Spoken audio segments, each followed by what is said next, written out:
So we feel we have not received justice.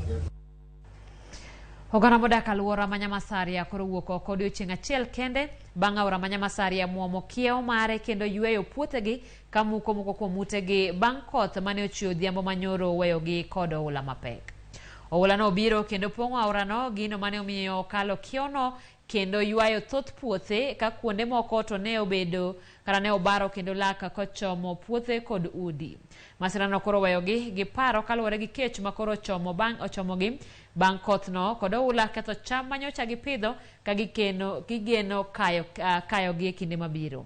Ogandago koro dwaro ni piny owacho chop kanyo mondo resgi e geng'o masira ma giwacho ni monjogi higa ka higa kendo kindego eko ma koth chwe. Aora ni pi baro e kuonde moko mane rao yao. Koro olok kuonde mane rao donjo e puothe ka chamonwa puothe olokore aora ma pi koro muomo matek, pi ringo ma ok nyaka yoro. To wasego koko saidi ma sirikal osewacho ni kelonwa tingni mondo mi olosnwago. To onge gibiro ndalo oro giwacho ni tinga biro. Warito manyaka koth chwe, koro gin kod lame excuse ni koth ochako chwe. Gimomiyo wan kod lal mang'eny, wageno puothegi. Kwa keto cham kaka nyo waketo ni, to bibiro to ywayo to dhi te.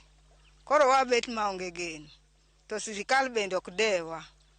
Nikech debe ni sirikal dewa dikoro selosonwa pigni dikoro kalo mokwane chandruok machalo kama. Koro luoro mwan go ni kendo kochako chwe kendo, ten pi makobiro koiro kopong' kama. To koro wan ga joma nogero ute mag lo omugo te. Koro wan midhiero ne motamo wang'wa. Konya konyo wachno nyabedo maber. Ewa kwa sirikal mondo yie wuognwa oko okonywa. Sani gwen wadhi te, dhok wabe onimo ge pi kuma wadhi e jamni otamowa.